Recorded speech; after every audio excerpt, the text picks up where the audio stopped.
Sahamnya Astra modalnya 1 triliun. Kita punya satu lembar saham, satu lembarnya Rp1.000.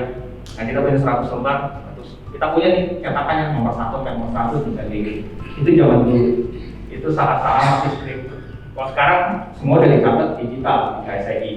Jadi saham itu adalah surat berharga yang dijual belikan di pasar modal. Kita nanti catat aja lah ada di rekening kita. Terus ini merupakan bukti kepemilikan. Kita seolah-olah jadi investor ya, jadi pemilik perusahaan tersebut. Lalu yang ketiga adalah pemegang saham yang punya hak untuk hadir di RUPS. RUPS itu apa sih? Rapat pemegang saham biasanya tiap tahun. Manajemen yang ngasih tahu. Kita kan sebagai pemilik perusahaan, tahu sama direktur. Tahun ini untungnya 1 T. Boleh nggak bagi dividen nih?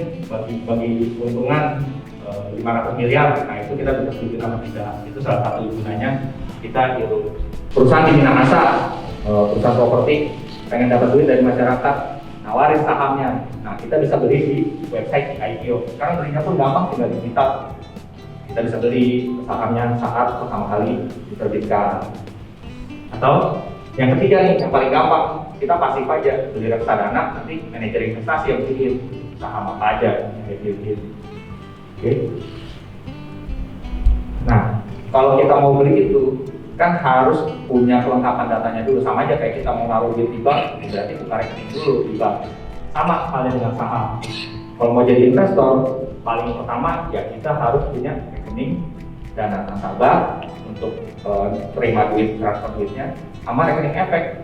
Nah kayak gini nih, contohnya nih jual beli saham sekarang udah gampang banget, udah nggak perlu telepon broker. Saya mau jual di harga berapa?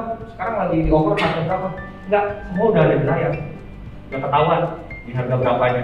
Tinggal naikin aja bid sama offernya. Dalam berinvestasi itu kita mesti mengenal financial planning kita. Sama aja kayak kita nabung apa semua, kita bagi pos-pos keuangan. Intinya sih kalau beli saham itu ada 3. Kita emang patok nih, pertama kali buka rekening saham itu saya punya uang nganggur 20 juta nih, udah 20 juta kita seolah kayak belanja di supermarket, beli saham Astra, beli saham BRI, beli saham BCA, saham Mandiri, udah kita belanjain. Itu yang pertama tuh, yang initial outlay. Memang spesifik, saya pertama kali mau main saham, saya setor 20 juta saya belanjain habis. Atau ada yang kedua nih, monthly budget. Ini kayak teman saya, dia tuh bikinin rekening saham buat anaknya. Anaknya dibeliin tiap bulan saham Krakatau Steel, saham apalah, pokoknya nyicil lah. Ditargetin 1 juta sebulan buat beli saham apa nih, nyicil apa, itu buat nanti dia 10 tahun kemudian kasih rekening sahamnya buat dia kelola sendiri.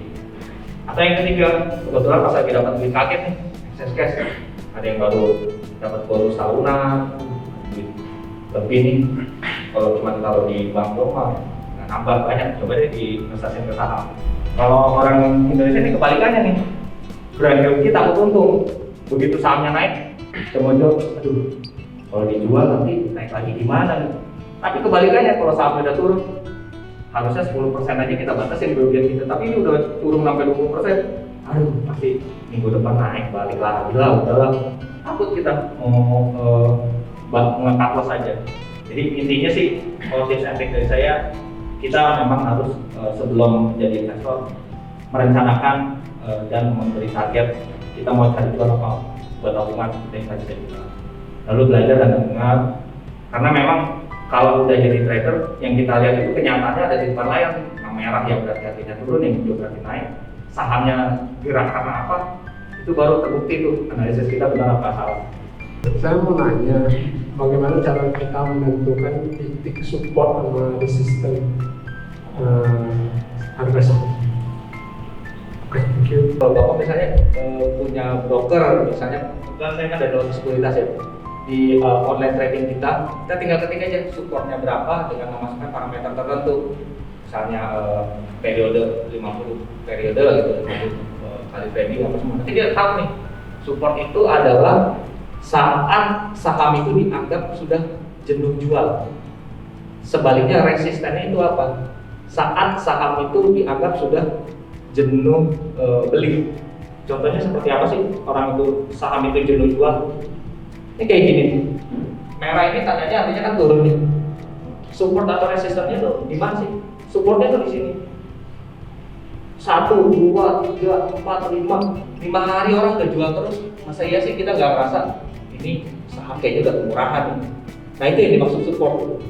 Nah kalau kita yang hitung, kita bisa salah. Tapi kalau kita masukin pakai angka atau parameter dari software, dia udah menganalisa.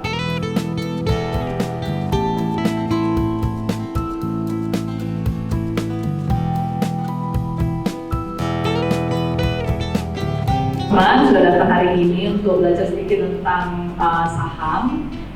Sebelum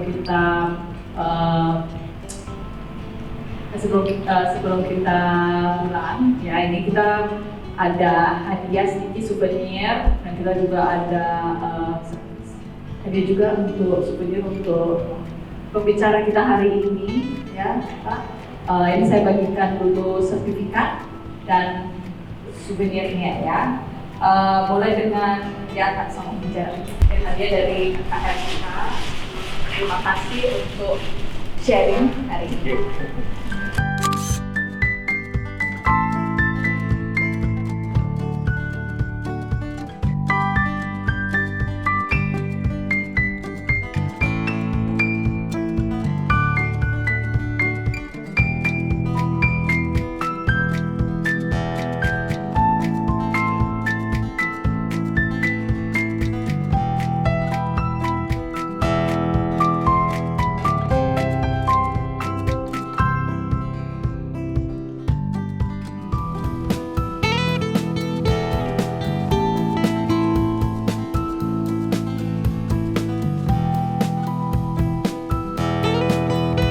We want, we pray, we pray.